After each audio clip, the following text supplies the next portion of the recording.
Hi, welcome back to my channel.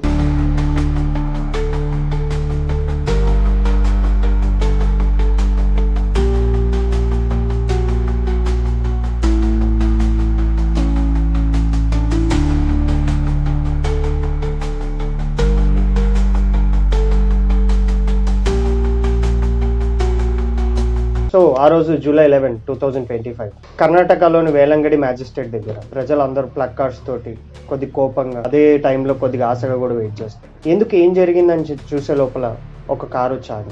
అందులో నుంచి ఒక వ్యక్తి బ్లాక్ అండ్ బ్లాక్ అవుట్ఫిట్ తో కిందికి దిగాడు. అతని కళ్ళు తప్ప అతని ఫేస్ ఇంకా ఏం కనిపించట్లేదు. అతనితో పాటు చుట్టుముట్టు చాలా పోలీస్ ఆఫీషియల్స్ అండ్ 2 లాయర్స్ ఉన్నారు. అతని చేతిలో ఒక బ్యాగ్ ఉంది. అతను లోపలికి వెళ్ళి మ్యాజిస్ట్రేట్ దగ్గరికి వెళ్ళినప్పుడు అతను ఒక నమ్మలేని నిజాలు బయట పెట్టాడు. అతను ఆ బ్లాక్ బ్యాగ్లో నుంచి ఒక్కొక్కటిగా పూరెలు ఇంకా బోన్స్ తీస్తూ మొదలెట్టాడు. డౌన్ ద లైన్ ఏమైందని చూసుకుంటే 1995 మంజునాథ్ టెంపుల్. ఇది ధర్మస్థలిలోనే ఒక ముఖ్యమైన టెంపుల్. ఇతని వ్యక్తి పేరు ప్రస్తుతానికి మిస్టర్ ఎక్స్ అని అనుకుంది. మిస్టర్ ఎక్స్ కి అక్కడ జాబ్ దొరికింది. 18 ఏళ్ళ కుర్రోడికి జాబ్ దొరికిందంటే గుళ్ళో చాలా మంచిగా ఫీల్ అయ్యి ఇంకా నా లైఫ్ సెటిల్ అయిపోయింది, ఇంకా ఫ్యామిలీని బాగా చూసుకోవచ్చు అని చెప్పి చాలా బాగా పని చేసుకునేవాడు. అతనికి అక్కడ ఒక స్వీపర్ జాబ్ దొరికింది. అతని పని ఏంటంటే అక్కడే ఉన్న నదిలోని క్లీన్ చేయాలి అండ్ టెంపుల్లో క్లీన్ చేసుకోవాలి. అప్పట్లో ఆయన క్లీన్ చేసేటప్పుడు అతనికి సడన్ గా ఒక 18 ఏళ్ళ కుర్రాడికి డిస్టర్బింగ్ విజువల్. నీరావతి నదిలోని లోతు ఎక్కువ ఉండడం వల్ల అక్కడ స్నానం చేసుకోవడానికి వచ్చే భక్తులు సడన్ గా యాక్సిడెంటల్ గా చనిపోవడము, లేకపోతే ఆ లోతు తెలియకుండా లోపల మునిగిపోయి చనిపోవడమేమో అని అనుకున్నాం. ఫస్ట్ ఇది చాలా కామనే, ప్రతి నదిలో జరుగుతుంటది కదా అని అనుకొని లైట్ తీసుకున్నాం. కానీ కాలక్రమేణా అది ఎక్కువ అవ్వడం స్టార్ట్ అయింది. 1995 to 1998 మధ్యలో ఆ బాడీస్ ఎక్కువ అవడం మొదలెట్టాయి. అప్పుడప్పుడు నీరావతి నది చుట్టుపక్కల దొరికేవి. ఇవన్నీ ఇలా అవుతున్న కొద్దీ మేబీ జనాలు సమూహం ఎక్కువ అయిపోవడం వల్ల, లేకపోతే తొక్కిసలాటలో చనిపోయి రా ఉండొచ్చు, లేకపోతే సూసైడ్లు కావచ్చు అని చెప్పి అతను కూడా ఆ బాడీస్ క్లియర్ చేయడం మొదలెట్టారు. కానీ ఆల్ ఆఫ్ సడన్ ఒక రోజు వాళ్ళ సూపర్వైజర్ అంటే మిస్టర్ ఎక్స్ వాళ్ళ సూపర్వైజర్ తనను పిలిచి ఒక క్లీనింగ్ టాస్క్ ఇచ్చారు. క్లీనింగ్ టాస్కే కదా, ఏముంది నార్మల్గా తీసుకెళ్ళిపోదాం అని అనుకున్నాను. కానీ అతను క్లీన్ చేయమన్నది ఒక బాడీ. సో అతను సూపర్వైజర్ అడిగాడు, సార్ ఇది మనం ఇలా చేయకూడదు, పోలీసులకు కంప్లైంట్ చేయాలి, ఈ బాడీని క్లీన్ చేయడం కరెక్ట్ కాదు అని అంటే వాళ్ళ సూపర్వైజర్ మిస్టర్ ఎక్స్ని బాగా కొట్టి, ఇప్పుడు నీ పని చేయకపోతే నీ ఫ్యామిలీ నువ్వు ఇదే స్టేజ్కి వస్తారని భయపెట్టాడు. అతను అలా భయపెట్టడం వల్ల 1998 నుంచి 2014 వరకు ఇతను ఇలాంటి పనులు ఎన్నో చేశాడు. అంటే కొన్ని లెక్క తెలియని బాడీస్ని ధర్మస్థలి చుట్టుపక్కల మంజునాథ్ టెంపుల్, నీరావతి నది పక్కన ఎన్నో బాడీస్ ని అతను పూడ్చిపెట్టాడు. ఆల్ ఆఫ్ సడన్ ఒక 2014 ఏమైందంటే వాళ్ళ ఫ్యామిలీ మెంబర్స్ లో ఒక పాప మిస్ అయింది. సో ఇతను అనుకుంటున్నాడు, సరే ఈ పాప మిస్ అయింది, మన పాప కాకూడదు, అలా కాకూడదు అని అనుకుంటున్న కొద్దీ అతని అనుమానం నిజమైంది.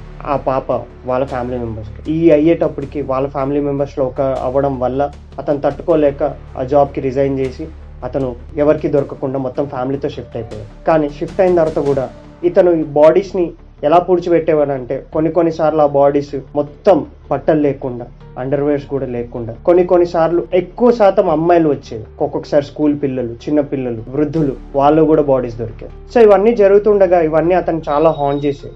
కొన్నిసార్లు ఆ బాడీస్ ని కాల్చమనేవారు, కొన్నిసార్లు నది దగ్గర పూడ్చిపెట్టేవారు. నది దగ్గర ఎందుకు పూడ్చిపెట్టమనేవారు అంటే నది దగ్గర పూడ్చబెట్టడం వల్ల అక్కడ ఉన్న మట్టి వల్ల అది తొందరగా డీకంపోజ్ అయ్యేది అండ్ అవన్నీ బోన్స్ అనేవి పోయేవి. దానికోసమని ఇది చేయమని చెప్పేవాడు. కాలక్రమేణా ఇవన్నీ ఇలా అవుతుండగా అతను చాలా డిస్టర్బ్ అయిపోయాడు. అతనికి అవన్నీ చేసిన పనులన్నీ హాన్ చేసేది.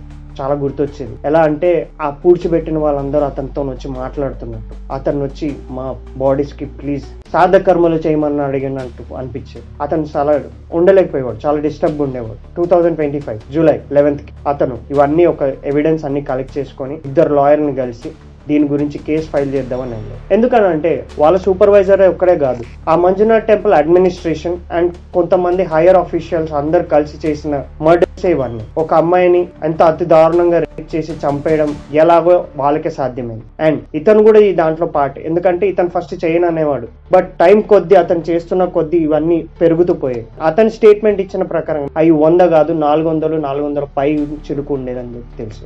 అంటే ఇప్పుడు ఒక ఉమెన్ కి సేఫ్టీ లేదా అని అనుకుంటే అనుకుంటే చిన్నపిల్లలకి కూడా సేఫ్టీ లేదు. చిన్నపిల్లలకే కాదు, అప్పుడప్పుడు సమ్ టైమ్స్ మగ పిల్లల బాడీ కూడా దొరికేది. ఇవన్నీ ఇలా అవుతుండగా హైలీ కాన్ఫిడెన్షియల్ గా, సార్ నేను చెప్పేది ఇప్పుడు ఎక్కడికి బయట పడకూడదు, బయట పడితే నేనే కాదు నా ఫ్యామిలీ కూడా చనిపోతుంది అని చెప్పి పోలీస్ ఆఫీషియల్స్ కి చాలా కాన్ఫిడెన్షియల్ గా ఉంచి అండ్ పూడ్చిపెట్టిన ప్లేస్ కూడా నేను చూపిస్తాను అని చెప్పి అతను అన్నాడు. అన్న వ్యక్తి అక్కడికి వెళ్ళి ఒక దగ్గర పాయింట్ దగ్గర నించుంటే పోలీస్ వాళ్ళు రానేలేదు. 1 గంట అయింది, 2 గంటలు అయింది. గంటలు అయిన తర్వాత అతను అక్కడ నుండి వచ్చేసి అండ్ ఇతను సీక్రెట్ గా ఇచ్చిన మ్యాజిస్ట్రేట్ కి ఇచ్చిన మొత్తం ఎవిడెన్సెస్ మొత్తం అవన్నీ యూట్యూబ్ లో ఒక 11 hours వరకు ఉండేది. అంటే అతను చెప్పిన దాంట్లో ఒక పాయింట్ ఉంది. ఈ హైయర్ ఆఫీషియల్స్ కి ఈ విషయం తెలిసిందంటే మేబీ అక్కడ ఉన్న ఎవిడెన్సెస్ ను ప్యాంపర్ చేసే ఛాన్సెస్ రావచ్చు అండ్ వీళ్ళు మిస్ అవ్వడానికి ఒక ఛాన్సెస్ కూడా రావచ్చు. ఒక్కొక్క వ్యక్తి 400 మందికి జస్టిస్ ఎవరిస్తారు? అందులో అబ్బాయిలు ఉన్నారు, అమ్మాయిలు ఉన్నారు, చిన్నపిల్లలు ఉన్నారు, ముసలి వాళ్ళు ఉన్నారు. డబ్బులు ఎక్కువ ఉంటే ఏమైనా చేసి వచ్చారు. అంటే ఇప్పుడు నేను హైయర్ ఆఫీషియల్, నాకు పవర్ ఉన్నాయి, నేను ఏమైనా చేయొచ్చు. గుడి అడ్మినిస్ట్రేషన్ డిపార్ట్మెంట్ కూడా దాంతో తోడైంది. 1 కాదు 2 కాదు 400 మందిని చంపేశారు అండ్ ఇప్పటికీ ఇంకా దొరుకుతూనే ఉన్నాయి.